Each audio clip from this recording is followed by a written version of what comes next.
तेरी गलियां गलियां तेरी गलियां तुझको चाहूं गलियां तेरी गलियां. The protozoan Plasmodium vivax is a digenetic parasite. What does that mean? It means that the protozoan completes its life cycle in two completely different hosts, and they are number one, female Anopheles mosquito, and number two, us or human being. Now, the hosts themselves are of two types.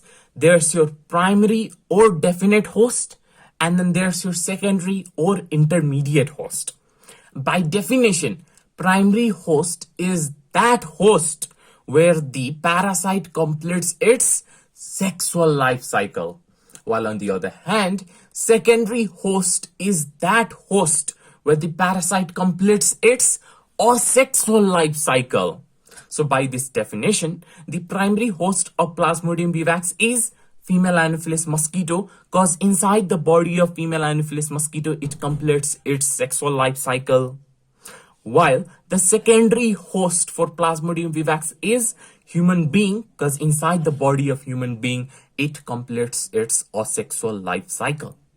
However, in medical terms, the definition varies. In medical terms, primary host is that host that gets affected by the infection of the parasite, while on the other hand, secondary host is that host that does not get affected by the infection of the parasite.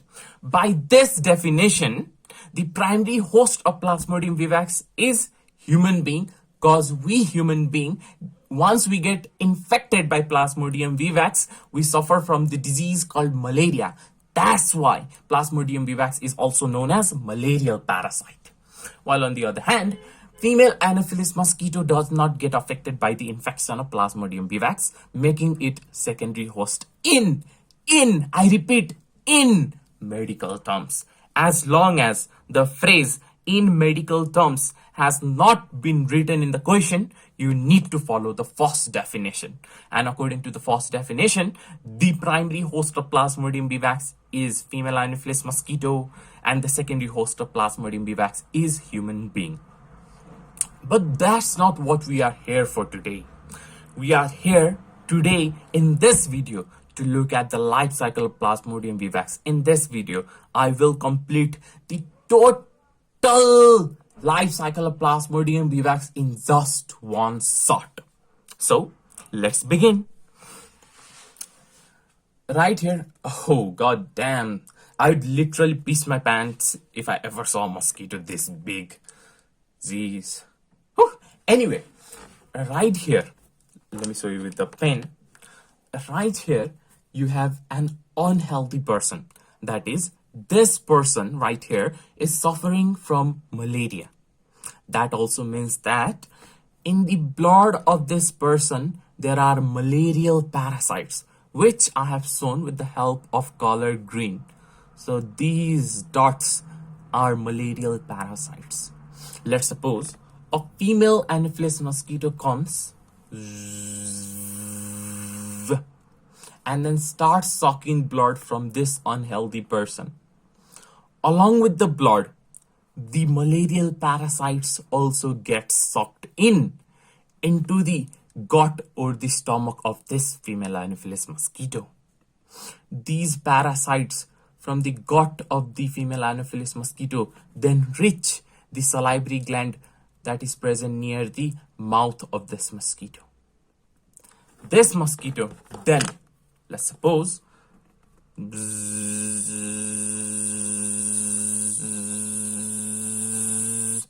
flies and goes and bites another person who is completely healthy. That is, the blood of this person does not contain any malarial parasite.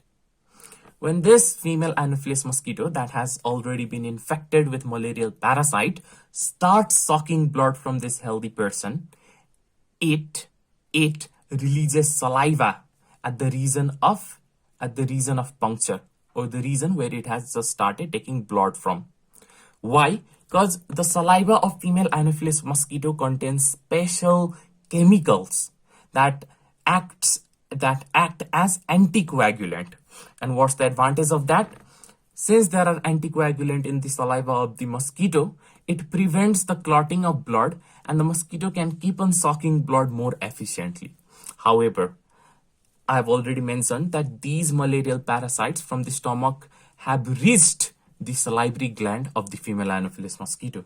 So with the release of saliva, the malarial parasites present in the saliva of this mosquito also get released into the bloodstream of this healthy person. So now this healthy person is also infected with malarial parasite. The stage of the malarial parasite or Plasmodium vivax that infects this healthy person is your sporozoite, and that's exactly why sporozoite is known as the infective stage of Plasmodium vivax. Very important. Now let's zoom into the blood vessel that is present right here. So this blood vessel, here's the same blood vessel zoomed in. This is the mosquito. This right here is the salivary gland of the mosquito. Let me level this as well. So this is the salivary gland of the mosquito. And this is the gut of the mosquito, or the stomach of the mosquito. This right here is the gut wall of the mosquito. Here's the inner wall of the gut wall, and here's the outer wall of the gut wall. Now, let's begin the story from this particular point. Okay, so there are these parasites present in the salivary gland of female Anopheles mosquito. As the female Anopheles mosquito sucks blood from this healthy person, these parasites are also released into the blood of this healthy person. And the process by which stuff gets injected into the bloodstream or gets injected into the blood vessel is known as inoculation. So in other words, these parasites, they get inoculated into the bloodstream. What are these parasites? They are known as sporozoites, and they are haploid. Very important. Sporozoites are the infective stage of Plasmodium vivax. Just let me check the camera. Is it recording? Yep, it's recording. Hi. Okay, so here's your sporozoite, haploid sporozoite, which is the infective stage, because this particular sporozoite is infecting the healthy person. The parasite that has just infected the healthy person is the sporozoite. This sporozoite, with the help of bloodstream, runs away from the WBCs present in your blood. And where does it reach? It reaches the liver of this healthy person. The cells present in the liver are known as liver cells or hepatocytes. The sporozoite, it penetrates into a new liver cell, a fresh new liver cell. After the sporozoite penetrates into a hepatocyte or liver cell, it starts feeding on the contents, whatever is present in this hepatocyte. It starts eating on that particular content and finally forms a rounded non-pigmentous structure. This structure is known as schizont, schizont. What is schizont? Schizont is a rounded non-motile non-pigmentous structure which is formed after it has gained enough nutrition, and this particular schizont goes through the process of schizogony. What is schizogony? Multiple fission, in other words, multiple fission is known as schizogony. Once that multiple fission is shown by a structure which is called schizont, so schizont goes through the process of schizogony or multiple fission. Since this schizont is present in the liver, it is also known as hepatic or liver schizont. So this schizont goes through the process of schizogony or multiple fission and forms lots and lots of rounded structures. And these lots and lots of rounded structures, they are known as cryptozoites. these cryptozoites, once they are large in number, start putting pressure on the wall of the hepatocyte. As a result, the hepatocyte bursts and they come out. But they come out in the form of an elongated structure or elongated parasite, which are no longer called cryptozoites. They are called cryptomerozoites. And this whole process, since it's taking before the process that is supposed to take place in RBC, the whole process or the whole phase is also known as pre-erythrocytic. Pre means before, erythrocytic refers to erythrocyte or red blood cell phase. And the schizogony or the multiple fission taking right here is known as pre-erythrocytic schizogony. Okay. Now these cryptomerozoites that have just come from the bursting hepatocyte again enter fresh new liver cells. So one cryptomerozoite enters one hepatocyte, new hepatocyte. Inside this hepatocyte, the cryptomerozoite, this right here, again receives nutrition and forms the second scission. This is your scission. And we already know what scission does. It goes through the process of schizogony and forms numerous structures. These structures, they are known as meta-cryptomerozoites.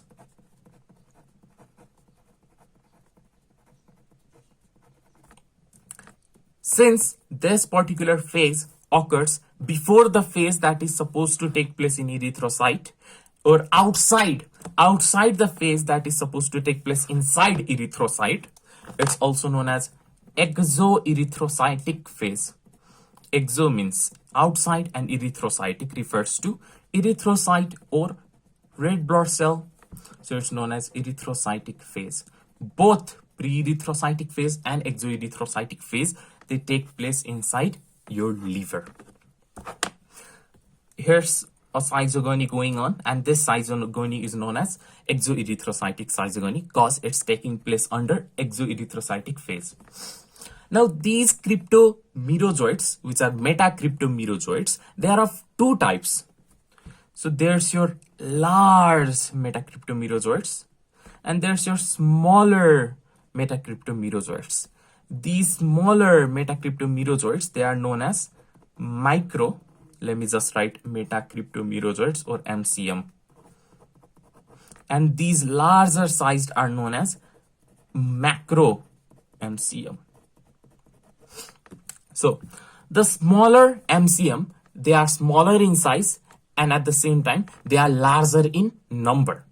Since they are small in size, they can easily penetrate through the wall of an RBC, just like this. But this particular macro MCM, they are large in size and less in number. These macro MCM, they are too large to penetrate through the wall of this RBC. So what they do is that they go through the process of exoerythrocytic schizogony once again. They keep on repeating this process. They keep on restarting this process until they also become micro MCM, and they also are finally able to penetrate through the wall of RBC. Okay. After micro MCM penetrates into RBC by piercing through the wall of the RBC, a new phase starts. Since this phase is taking place inside an RBC, it's known as erythrocytic phase. Let's begin erythrocytic phase now. We are done with the phases that's taking place in your liver. Now let's begin the phase that takes place inside your RBC.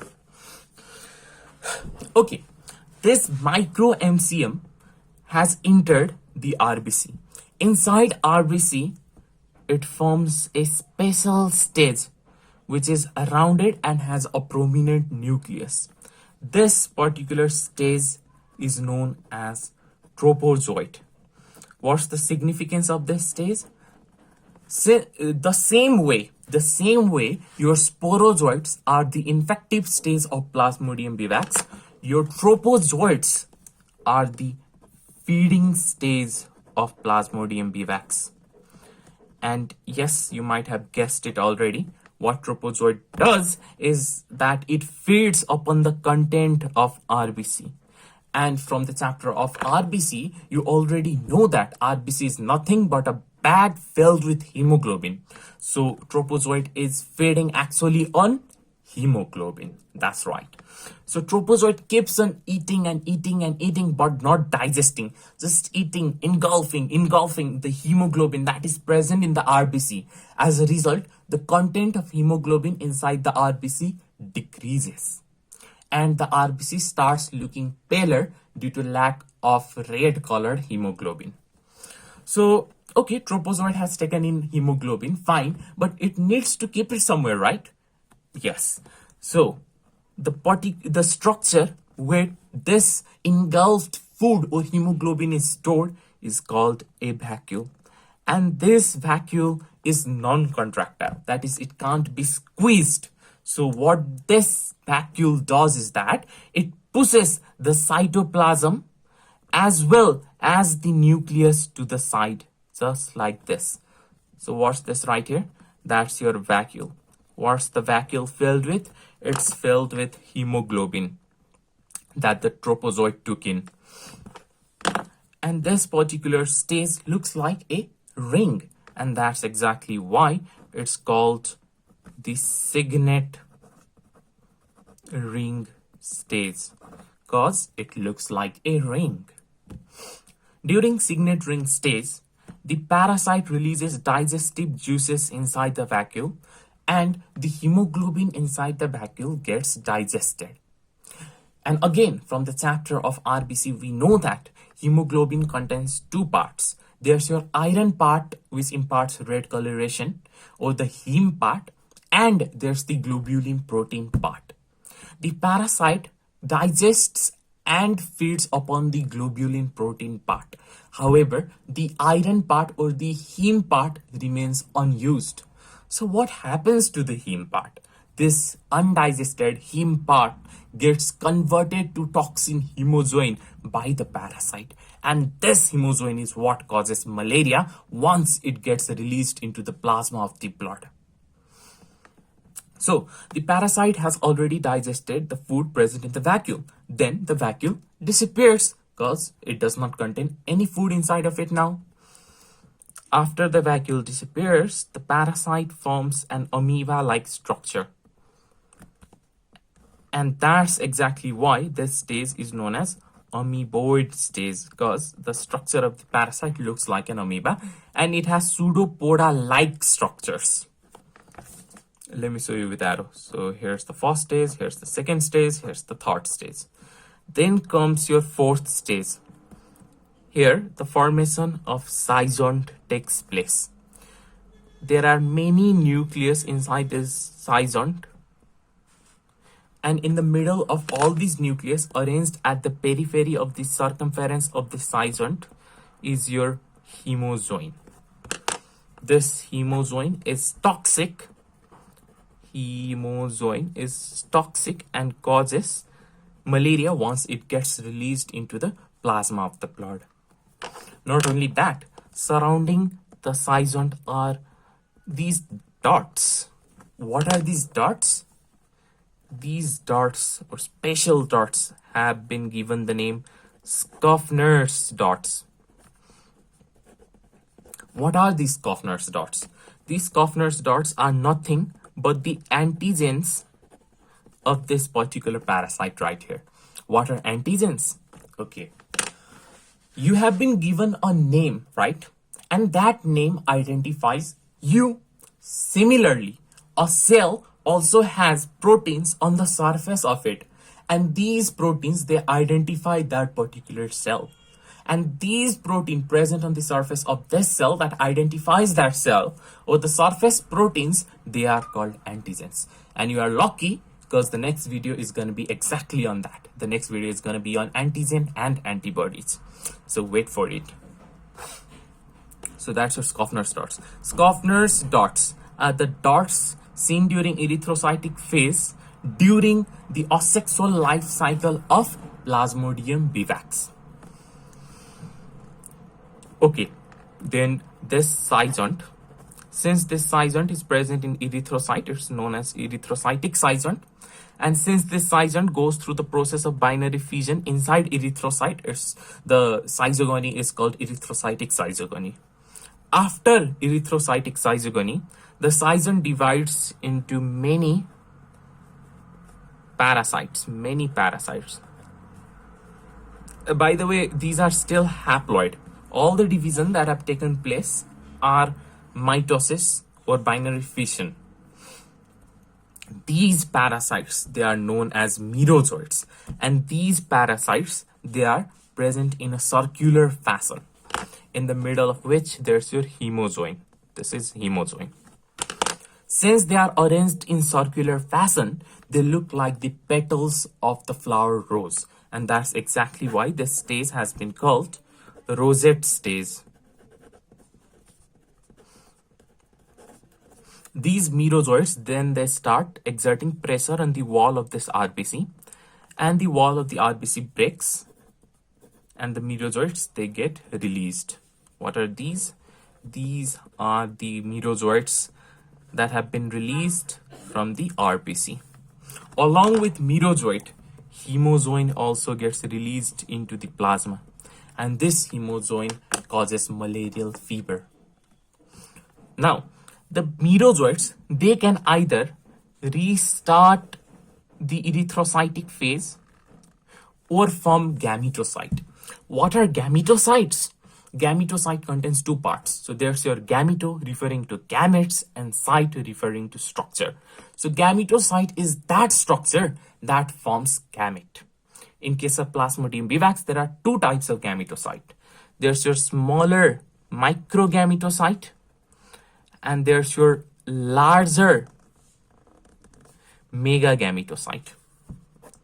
This is microgametocyte, which gives rise to microgamete, also called male gamete, and this right here is your megagametocyte, which gives rise to megagamete or macrogamete or female gamete. Okay. This marks the end of erythrocytic cycle or erythrocytic phase. This whole stages, all this is taking place where? Inside human body. And I've already mentioned inside human body what takes place? Asexual life cycle takes place. Why? Because human being is the secondary host. Or let's look at it from another way. Since asexual life cycle is taking place inside human being is the secondary host for Plasmodium vivax. This completes asexual life cycle. Now let's begin sexual life cycle, which takes place inside female Anopheles mosquito. A female Anopheles mosquito, it comes and bites this person infected with malarial parasite. As it sucks blood from this infected person, all the stages of erythrocytic phase, that is tropozoite stage, signet ring stage, amoeboid stage, scisant stage, rosette stage, these merozoites, megagametocyte, microgametocyte, all of these are sucked in by female Anopheles mosquito along with blood.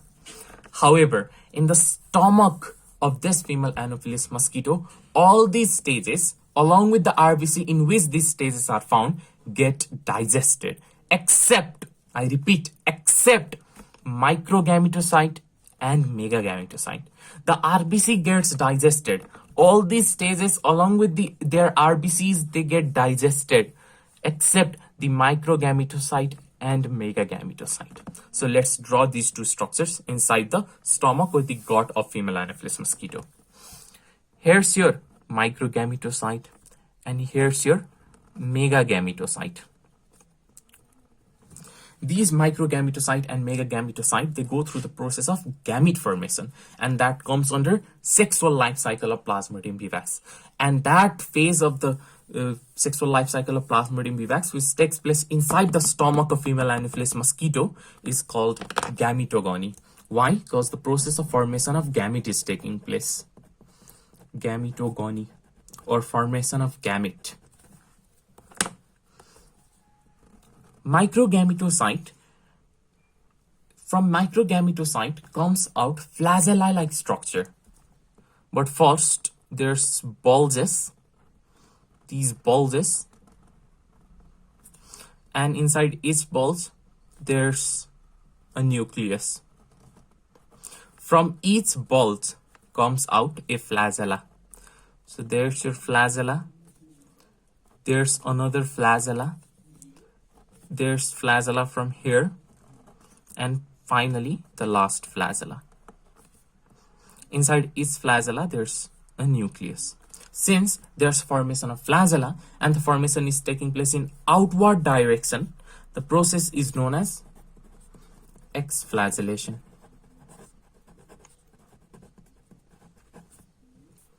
These flagella, then they pinch off from the main body and are found singly. And this structure right here is your male gamete.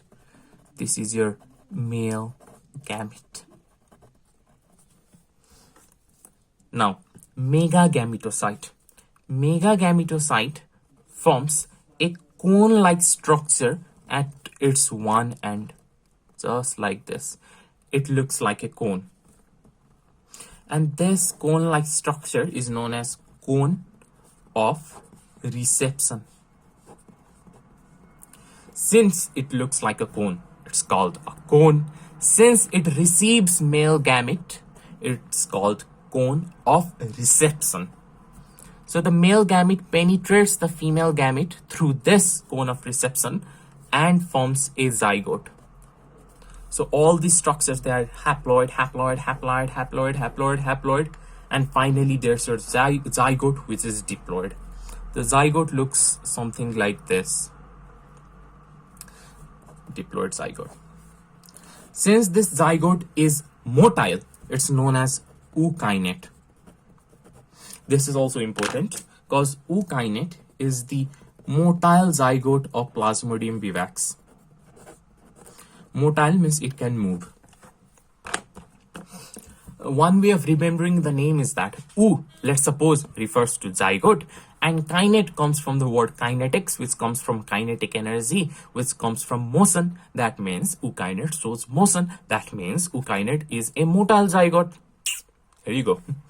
This ookinete penetrates through the wall of the gut of female Anopheles mosquito. After penetrating through the wall, they implant themselves on the outer wall. All these stages, they are taking place inside the gut or the stomach of female Anopheles mosquito. After ookinete have come out, they implant themselves on the outer wall of the gut of this female Anopheles mosquito. This particular structure is non-motile. Not only that, it has a cyst wall developing outside of it.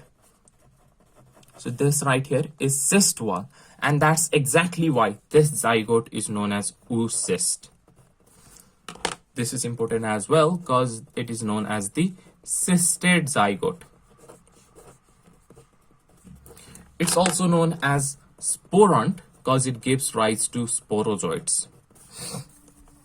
Now this cysted zygotes divides and redivides by the process of meiosis followed by mitosis and forms numerous. It's diploid. After meiosis, it has become haploid. All these nucleus, they are haploid. Form numerous haploid nucleus. Each nucleus, they get their own cytoplasm and form numerous sporozoites. These are all sporozoites. A lot of sporozoites, a lot of sporozoites, a lot of sporozoites are formed. Since this oocyst contains sporozoite inside of it, it's also known as sporocyst. Due to the large number of sporozoites present inside sporocyst, it exerts pressure on the cysted wall, and the cysted wall, it breaks off, and all the sporozoites, they come out. these sporozoites then they enter the salivary gland of the female Anopheles mosquito. This female Anopheles mosquito is infected with malarial parasite. This infected female Anopheles mosquito goes and bites a healthy person. As it bites or sucks blood from the healthy person, it releases saliva into the blood of that healthy person. And along with saliva, the sporozoites, the haploid sporozoites, they also get inoculated within the bloodstream. And this is how the whole cycle repeats once again. My throat is dry. Oh my God. The pre-erythrocytic phase, the exoerythrocytic phase, they take place in your liver. The erythrocytic phase takes place in the erythrocyte or red blood cell. All these three phases, they are a part of your asexual life cycle of Plasmodium vivax.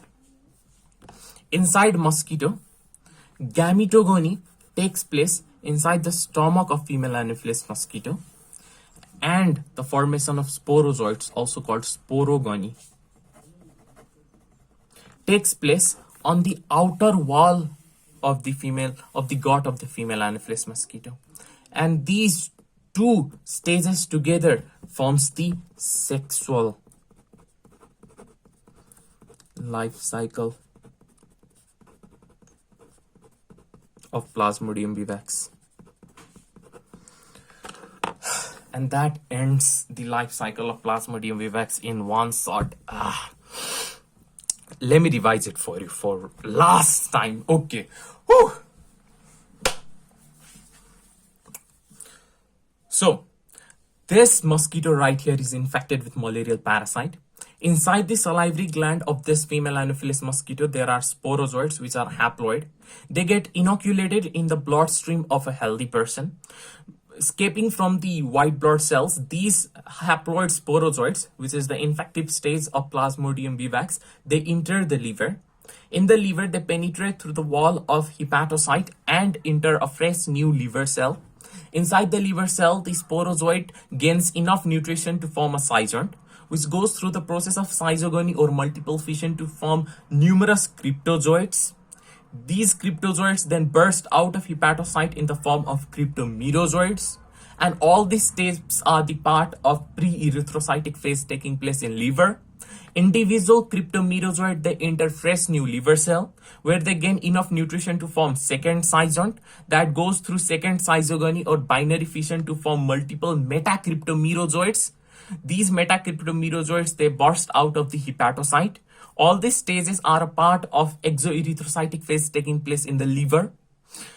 Metacryptomerozoites, they are of two types. There's your larger macrometacryptomerozoite, and then there's your smaller micrometacryptomerozoite. Since smaller micrometacryptomerozoite are small enough, they can easily penetrate through the wall of this RBC and enter the RBC. However, the larger macrometacryptomerozoite, they are too large to enter into RBC, so they restart the process of exoerythrocytic phase till they become micrometacryptomerozoite.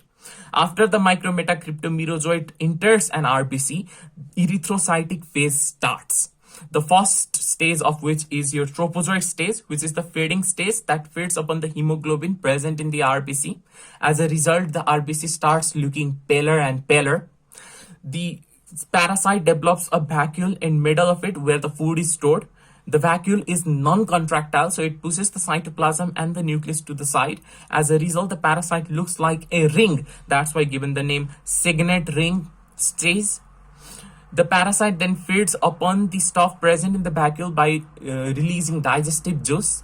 And what's present in the vacuole is the hemoglobin that contains two parts, the heme part and the globulin protein part. The parasite feeds upon the globulin protein part while the heme part is undigested, and the undigested heme part gets converted to hemozoin, which is a toxin that causes malaria. After the food has been digested, the vacuole disappears and the parasite takes an amoeba-like structure called amoeboid stage that has pseudopodia-like structures. Then the formation of zygote takes place, inside which the nucleus divides and forms multiple nucleus present at the periphery of the circumference of the cyzont. In the middle, there's your toxic hemozoin formed from the undigested heme. Outside the cyzont, there are dots. These dots are called Scuffner's dots, which are nothing but the antigens of the parasite. The cyzont then goes through the process of schizogony called erythrocytic schizogony to form multiple merozoites, which are arranged in circular fashion. Since they look like the petals of a rose, the stage is known as a rosette stage. In the middle, there's your hemozoin.